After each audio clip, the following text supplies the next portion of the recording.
존경하고 사랑하는 우리 구독자 여러분 반갑습니다. 여러분의 천만 라디오 천혜자입니다. 또 이렇게 또 아침이 밝아왔습니다.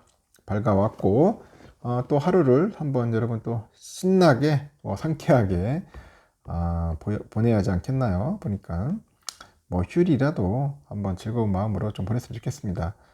일하시는 분들도 꽤 있더라고. 토요일 날 보니까 또 알바하러 나가는 분들이 꽤 있더라고. 알바하면서 한 주라도 더 벌겠다. 그렇게 노력하는 분들이 있어서 저는 그런 분들 보면은 상당히 좀 훌륭해 보이고 존경스러워. 여러분들 말이 이게 일하는 거지 이게 일하는 게 쉬운 게 아니에요. 휴일날. 휴일날 사람이 대부분 쉬고 싶어. 그냥 졸고 싶고 자고 싶고. 그런데 하여튼 뭐 일요일날 토요일날도 막 나가서 열심히 땀 흘리면서 그래도 자기가 또 뭐 캐시라도 더 확보하려고 하는 모습을 보면은 이런 분들의 그 정신 상태는 내가 볼 때는 충분히 거의 뭐 표창감이다. 표창발급입니다. 다들 뭐 쉬고 싶잖아요, 솔직히. 뭐 놀고 싶고 쉬고 싶은 사람이 다 대부분이고 그렇지 않은 사람도 있겠어요. 하여튼 그런 분들이 좀 대단해요. 하여튼 열심히 사는 사람들 대단하고 존경합니다. 저도 이제 사람을 많이 만나고 이렇게 어울리는데 인간관계가 상당히 좀 어떤 때는 뭐 아슬아슬할 때가 많고 참 힘들 때가 있어요. 인간관계. 제가 인간에 대해서 사람에 대해서 많은 이야기를 해요. 왜냐면은 어떻게 보면 우리가 인간관계를 빼고서는 뭐 특별히 할 게 없어. 안 그렇습니까? 인간관계 중요하다. 뭐 유튜브 방송도 마찬가지. 여러분들과의 저와의 인간관계예요. 이게 중요하거든. 저는 이렇게 인간관계에서 강해지려면은 여러 가지 내용들이 있는데 제가 여러분들 들려주고 싶은 게 있어요. 첫 번째 싸움을 두려워 말라는 거예요. 싸움을 두려워할 필요가 없어. 이 싸움이 시작됐다는 것은 내 주변 누군가의 본 모습을 알게 되었다는 말입니다. 알게 되었다. 그래서 분명 뭔가 슬픈 일이겠지만은 그 상대의 진심을 알게 되었다는 것은 어쩌면은 또 행운일지도 모른다. 그런 이야기도 있어요. 그래서 여러분들도 굳이 뭐 싸움에 대해서 두려워하지 마세요. 싸울 때는 당당하게 싸워. 싸우는 것도 필요합니다. 뭔가 전투적인 모습도 필요해요.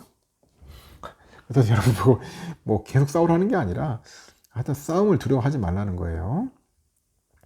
그리고 이제 애쓰지 마세요. 애쓰지 마라. 왜 애쓰지 마라? 만약 좋은 사람이 되려고도 해피엔딩을 만들려고도 노력하지 말라는 겁니다. 애쓰지 말라는 거야.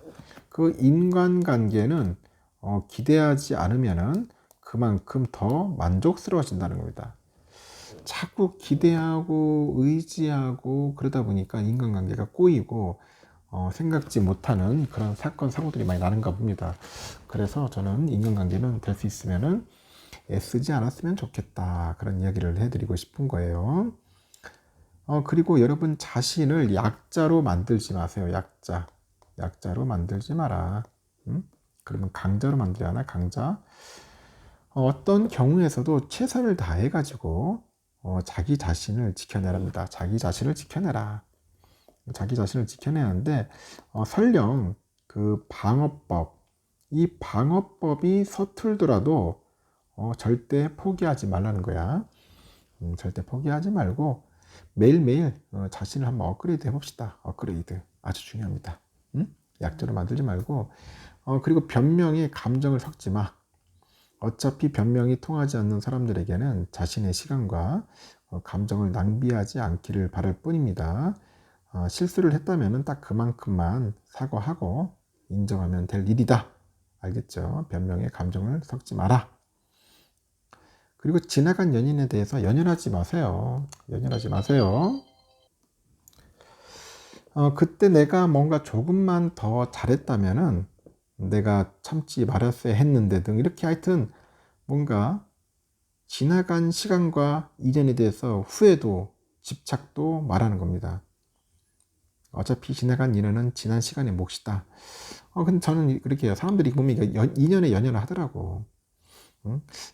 저도 한때는 약간 인연에 연연한 것 같은데 하여튼 그렇습니다. 그때 내가 조금 더 잘했다면 내가 참지 말았어야 했는데 등 하여튼 지나간 시간과 인연에 후회도 집착도 하지 말자. 분명 오늘도 관계 속에서 힘들었을지 모르겠죠. 그 인간관계에서 나약해질 대로 나약해진 자신을 보면서 좌절했을지도 몰라요. 하지만 여러분 생각해 보면은 그 관계 속에서 강해지는 법, 이 강해지는 법은 관계를 넓혀가는 것이 아니에요, 여러분. 작지만은 견고한 나만의 성을 뭔가 쌓아가는 일이 아닐까 생각을 해봅니다, 저도. 그 인간관계의 핵심은 그 상처받지 않는 것이 아니에요. 그게 아니라 내 사람들로 나의 세계를 뭔가 다정하게 채워나가는 것이 아닐까 한번 생각을 해봅니다. 어떻게 좀 공감이 되나요?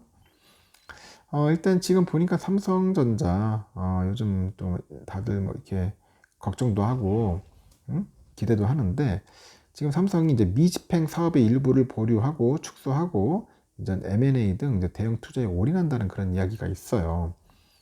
요즘 글로벌 복합 위기가 점차 이제 거세지다 보니까 국내 최대 기업인 삼성전자가 그 내부의 미집행 사업을 일부 보류 축소하고 나섰답니다. 그래서 이재용 부회장의 경영 복귀를 기점으로 뭔가 불필요한 지출은 줄이고 이제 필요한 사업에 대해서 이제 집중하는 약간 선택과 집중 이런 경영의 속도를 내는 것 같아요. 그 삼성이 이제 최근 내부적으로 예산만 잡아놓고 집행하지 못한 그 팀별 그런 사업 상당수를 줄이거나 보류하고 있답니다.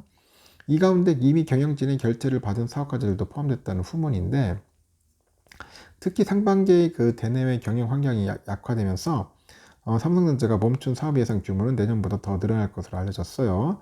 이를 두고 재계에서도 삼성이 불필요한 지출을 감축해서 대형 투자에 집중할 것으로 보고 있고 전체적인 투자와 고용 규모는 유지하면서 경영의 효율성을 높이려는 전략이 아니냐 그런 진단이 있습니다. 그 금리 인상이나 환율 급등, 경기 둔화, 이런 반도체 그 업황 하락 등 글로벌 경영 환경이 약간 비우호적으로 변하고 있는 점을 감안해서 삼성전자가 이제 비상 경영에 준하는 그런 선제 대응에 나서고 있다는 분석도 있고 실제로 삼성은 이 부회장이 유럽 출장에서 복귀한 직후에 지난 2월 20일 전자계열사 사장 25명이 한자리에 모여가지고 비상 경영을 선포합니다.